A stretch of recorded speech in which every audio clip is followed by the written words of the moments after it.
Hi all, and welcome to one of the last sessions of this day full of APIs. I'm Steve. I work at Axie, a Belgium IT end-to-end company. Today I'm going to tell you something about one of our products, the API Modeler. The agenda for today, is there any need for an API modeling tool? Our solution, the API Modeler, a demo, and some questions, maybe if you have some questions. It's not going to take 60 minutes, so we probably are the first one to get some drinks at the networking event. So, yeah, when we started to look in the market, if there were any API modeling tools, we found 4 categories. The first one, the textual one. Yeah, you can compare it with Visual Studio Code, where you can see some syntax highlighting, Notepad++, etc. The second one were textual with visual representation, but still not the representation we were looking for. So the third one, the biggest category, were visual forms and wizard-driven, but still too technical for non-technical people. So, and then the last one, that's a tool we were looking for, fully graphical, wizard-driven, and where you can see the relations between the objects of your API. I think we started this investigation of the first IDs were in 2017, and there were only a few tools who could this, but we were not satisfied with what they showing to us about relations, etc. So at that time, it was still very technical. Business and functional people still need very technical knowledge about APIs, how to design an API, which often results in dealing the actual API design until the technical phase. And we wanted an API design tool that offered it offered the first technical, so it skipped the technical design only, but we want to start in the functional design with the APIs, so not only the technical design. So next, that it's hard to create an API. It's often too difficult to adjust and discuss the API with the tooling that is available at that time on the markets. What we see is that the APIs are mostly growing to very large documents, which make it even harder. So it's very difficult to see the relations between different models, between different objects and the REST endpoints. And once again, for functional people who often have the knowledge, and especially at the beginning of the project, it's in their minds, and it's difficult to translate this to an API. So they know what they want, they describe it, but mostly the developer needs to describe it again and again. So it's not what we want. So some examples. I think most of you know the Swagger editors. It's a textual editor. You have to know YAML structure. You have to know the syntax of an API. If you make some mistakes, it's quite hard to find them. And you can only get a list view of everything which is created. So in a complex API, it's hard to see the relations between the different types. Here you see an example of the Spotify API. We all know the Spotify handles about albums, authors, songs. So it will be pretty easy to figure the different models together. But if you get a random or complex API from a third party or another part of the company, it might be more difficult to see the relation between the different parts of the API. The second one were the wizard-driven and form-based solutions.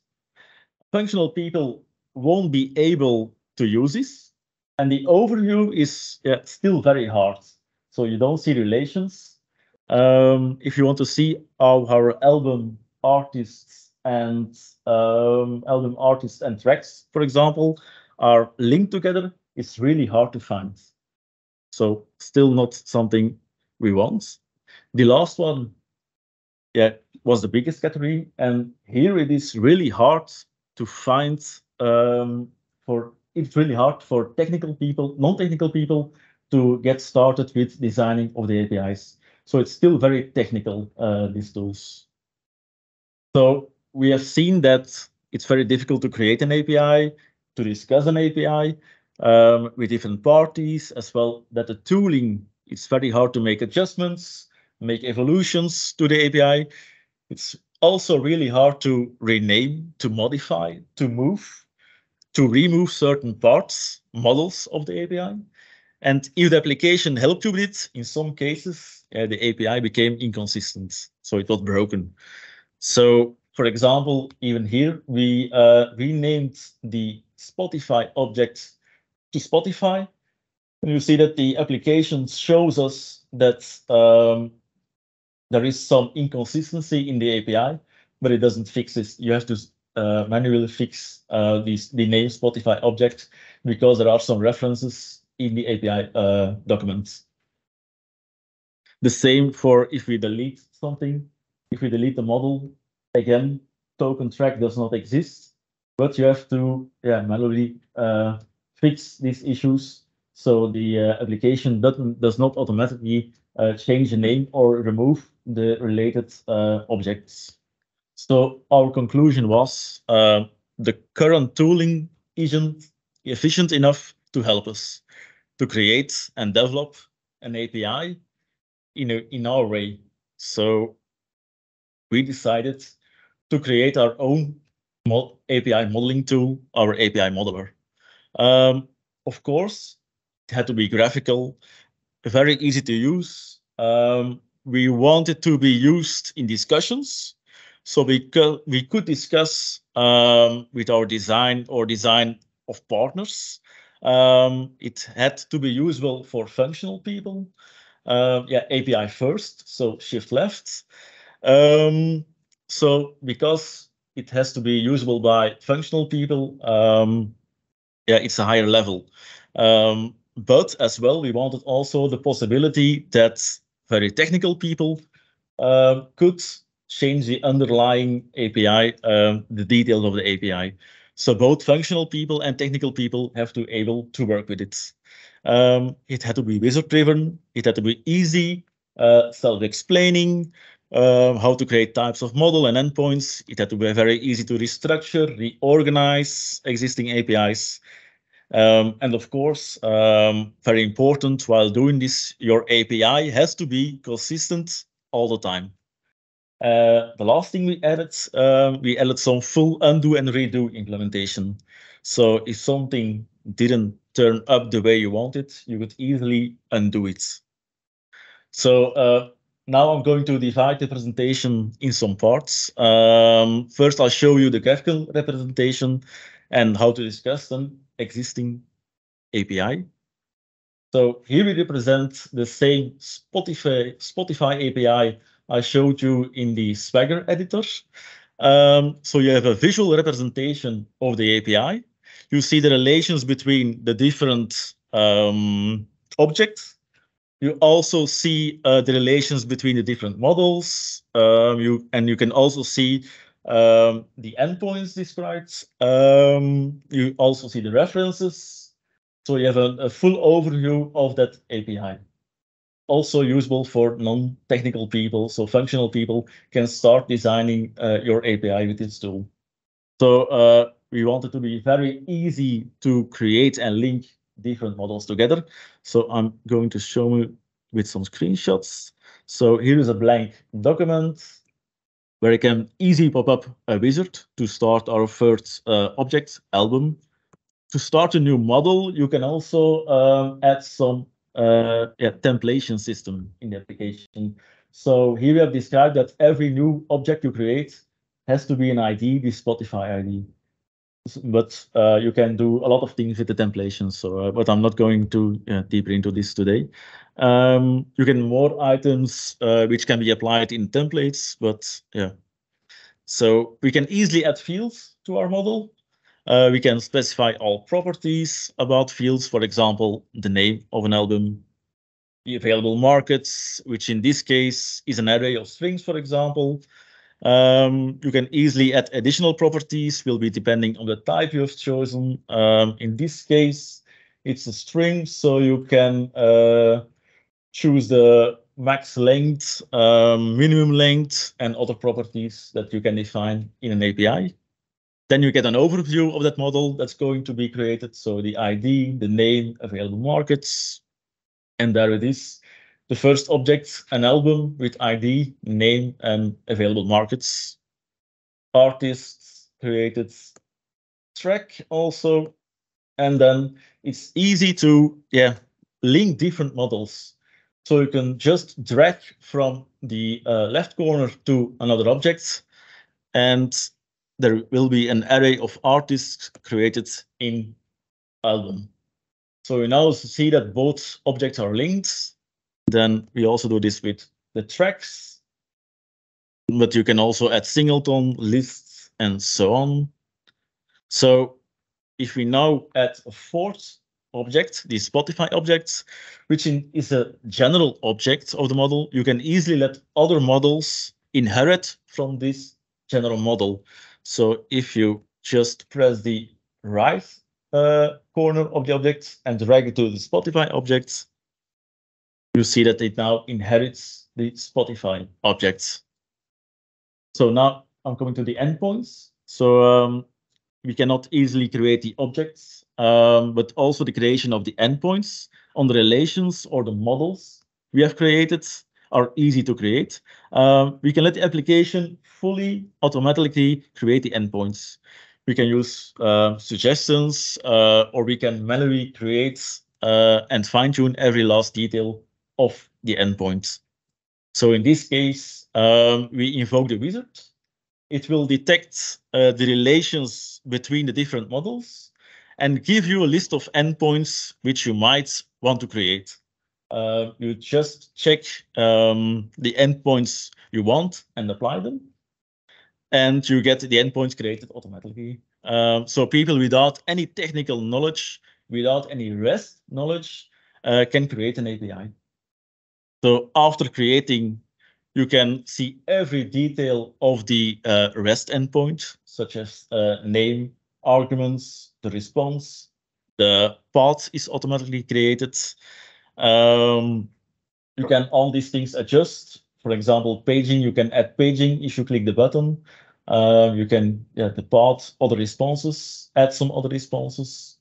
So maybe the non-technical person can just create the endpoints, and the more technical person can add paging, can add the response, etc.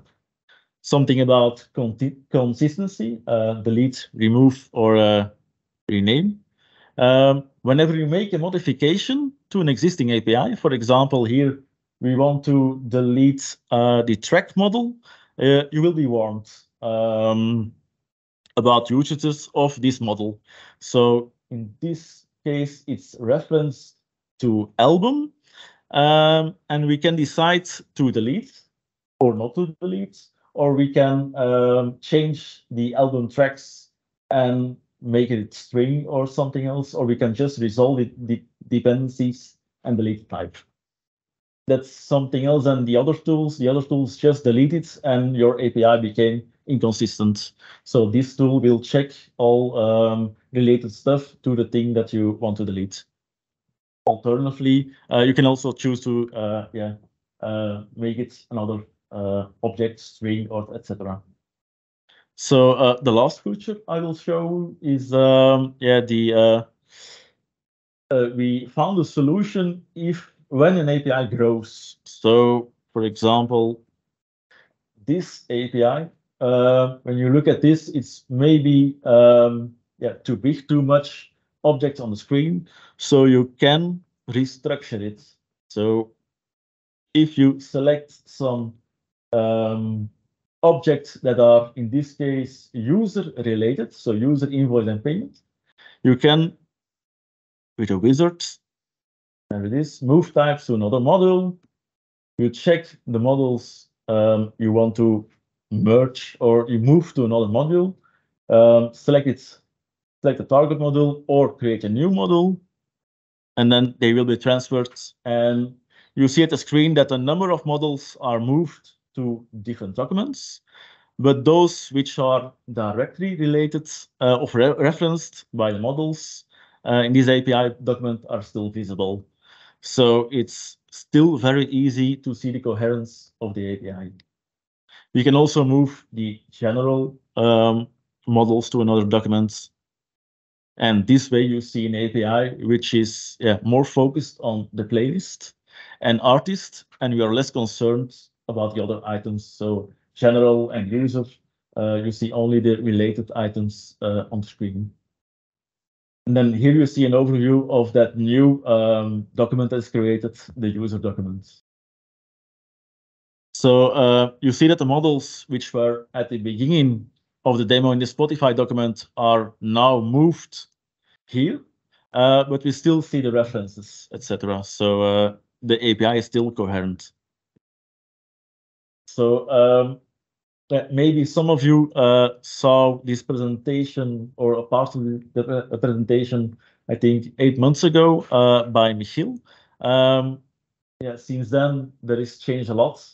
We made the application SaaS. We added some proper error handling. We did a lot of fixes and some new feature. But yeah, we aren't done yet. There are still some features we are developing, like Git integration. We want to add versioning. So the API modeler will prompt the user when a breaking change has been done at the API and suggest to create another version of that API.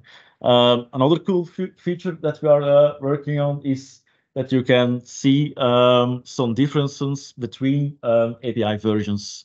This is what the difference is between version 1 and version 2. And yeah, would it be cool that you just can click on a button to export your API to your favorite API management system? That's how some things we are working on. Now I'm going to show you an API demo, an API modeler demo. Voilà. So here is the API modeler. This is version 3. Yeah, I do it on my PC because you never know. Create a new module. Let's call it my music collection. We can add some security if we want, basic barrier of API keys, no authentication, apply, right click, and we add my album object, create entity, add some fields. First start with ID. That's a number. It's, let me say, required. Add another field.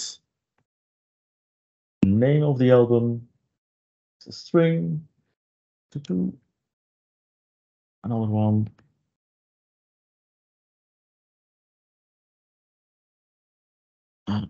Markets. So markets. String. That's an array of string. Save. Here you see an overview of the new object, my album. Apply. And here you have the first object, my album, with ID. One thing to do, and that's that is the key of my object. So I'm just going to fast forward, pop. So here I've added the artist, the track. I have to change this. Okay, apply. And now it's easy to, an album consists of tracks. So I just drag drop, array, save, apply, or normally if I press the Alt button, it's already a array of strings. So now you see that an album consists of tracks, of artists. Now I can easily add some endpoints. It suggests not only the album endpoint, but also the track and the artist album, the artist endpoints, because they are related. So now I can get a list of albums, save service, another one. I want create an artist, save service, apply. Two new services, endpoints, get album list and created album artist. Now I want to create a more general my music collection object. So right click and my music collection object. ID.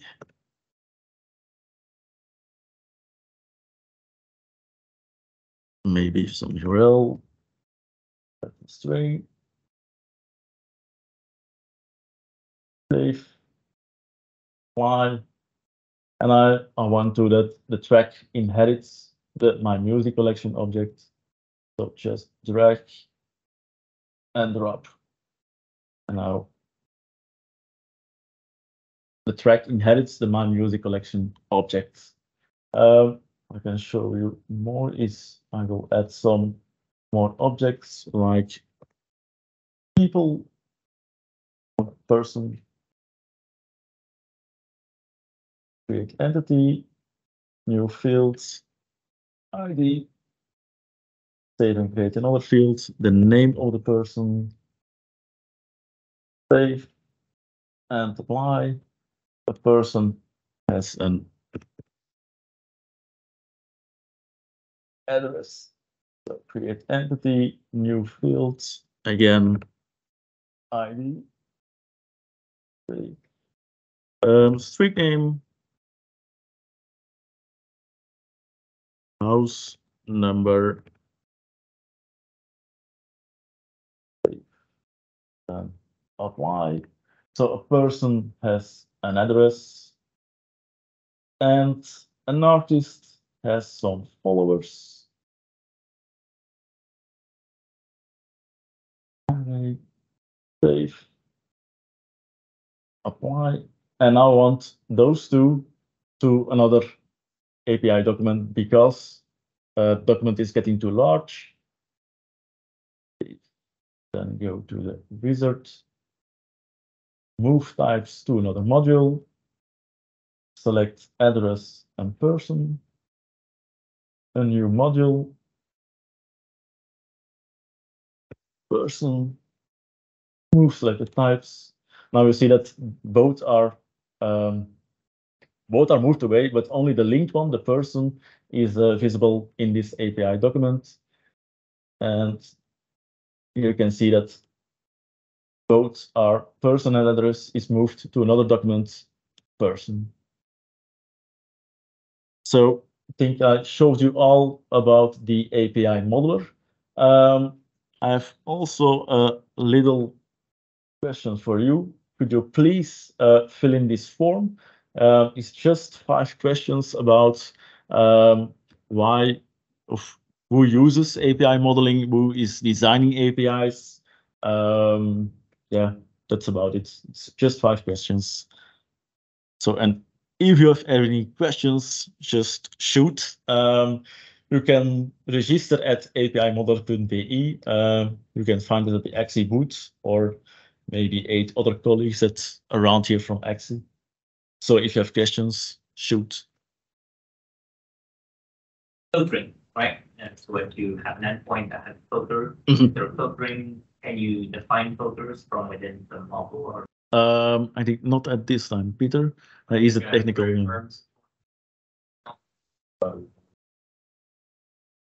Okay. So it's already possible. Yeah. Okay.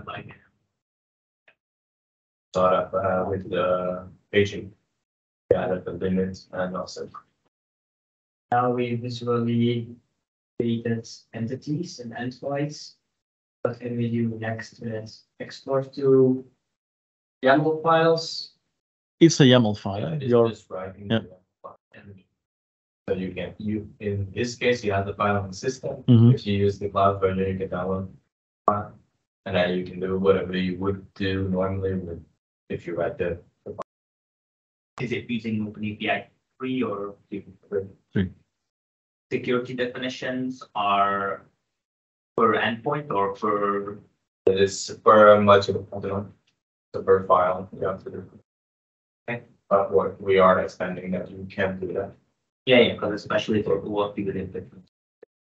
The one thing we really want is to when you can just push it to your API management system, but that's still Yeah. Yeah, extensions. You can say, I always want to inject this extension before I push it to my API manager. Because a lot of API managers use open API extensions to define some settings.